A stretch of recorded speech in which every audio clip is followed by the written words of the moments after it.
Good morning, everyone, and welcome. Today, we're diving into a really important concept in business and economics called price elasticity. We'll explore how demand, pricing, and revenue all interact and affect each other in the marketplace. This topic is key to understanding consumer behavior and making smart pricing decisions. I'm excited to take you through these dynamics, so let's get started. When we talk about price elasticity, we're essentially looking at how sensitive customers are to changes in price. It measures how much the quantity of a product people want to buy changes when the price goes up or down. Some products have a high price elasticity, meaning a small price change can lead to a big difference in how much people buy. On the other hand, some products have low price elasticity, so even if the price shifts, demand stays pretty steady. This concept is crucial for businesses to understand, as it helps them set prices strategically and predict how changes might affect sales. Here we have the price elasticity formula, which is fundamental in understanding consumer behavior. Elasticity measures how much the quantity demanded of a product changes in response to a change in its price. Essentially, it compares the percentage change in quantity demanded to the percentage change in price. By analyzing this relationship, we can determine if the demand for a product is elastic, inelastic, or unit elastic. This insight is crucial because it informs businesses and policymakers about how sensitive consumers are to price changes, helping them make strategic decisions on pricing and sales promotions. The colorful sale sign here visually emphasizes the importance of price discounts and how they might impact demand. Here we have three key types of demand elasticity. First, the elastic demand, where demand changes significantly when the price changes. This means consumers are highly responsive to price fluctuations. Next is inelastic demand, which shows that demand changes very little even when prices rise or fall. This indicates low consumer responsiveness, so price changes don't strongly affect how much is bought. Finally, unit elastic demand occurs when demand changes proportionally with the price. This balanced responsiveness means that if the price increases or decreases by a certain percentage, demand moves by the same percentage in the opposite direction. Understanding these concepts helps us predict how consumers will react to price changes in different market situations. Let's look at what influences demand elasticity.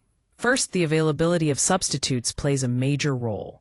When consumers have close alternatives, demand becomes more elastic because people can easily switch if prices go up. Next, consider whether a product is a necessity or a luxury. Necessities tend to have inelastic demand since people need them regardless of price, while luxury items are more elastic because purchases can be postponed or avoided. Then, think about the share of income. Products that take up a larger portion of someone's budget usually have more elastic demand because price changes are felt more significantly. Finally, over time, consumers tend to exhibit more elastic demand as they adjust by finding new alternatives or changing their habits in response to price shifts. Together, these factors shape how sensitive consumers are to price changes and impact demand elasticity. Here we see how total revenue changes with different price levels under two demand conditions: elastic and inelastic demand.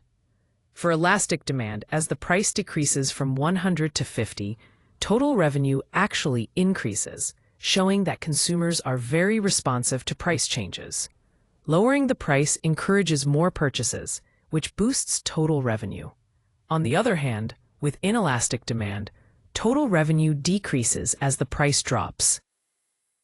That's because consumers are less sensitive to price changes, so reducing price leads to less revenue overall. This visualization clearly demonstrates the critical relationship between price elasticity and total revenue, helping us understand how pricing strategies should differ depending on the elasticity of demand. Here we have examples of how demand elasticity varies across different products. Starting with gasoline, its demand is generally inelastic because people continue to purchase similar amounts regardless of price changes. It's often a necessity. Moving to restaurant meals, the demand is moderately elastic. people tend to adjust how often they dine out when prices go up or down. Streaming subscriptions show a more elastic demand since users can easily cancel or switch services depending on cost or preference. Finally, luxury goods have highly elastic demand, as consumer choices and economic conditions strongly influence purchases.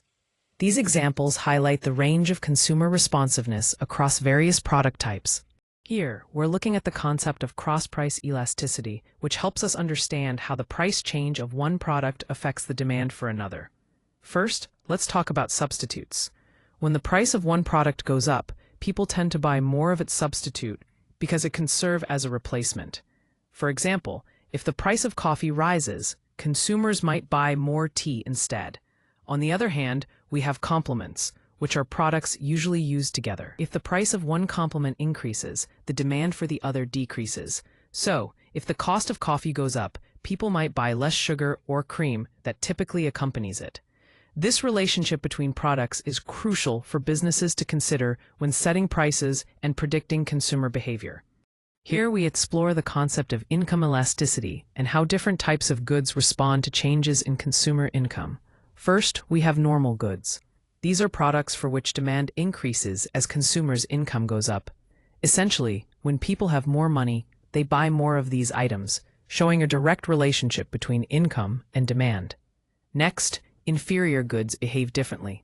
For these goods, demand actually decreases when income rises, because consumers tend to shift towards higher quality or preferred substitutes. Finally, luxury goods show an even stronger reaction to income changes.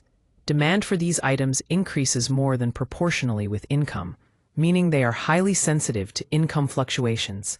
This distinction helps us understand consumer behavior in relation to their purchasing power and preferences. The image on the right reflects a typical grocery store setting, illustrating these categories in a real-world context.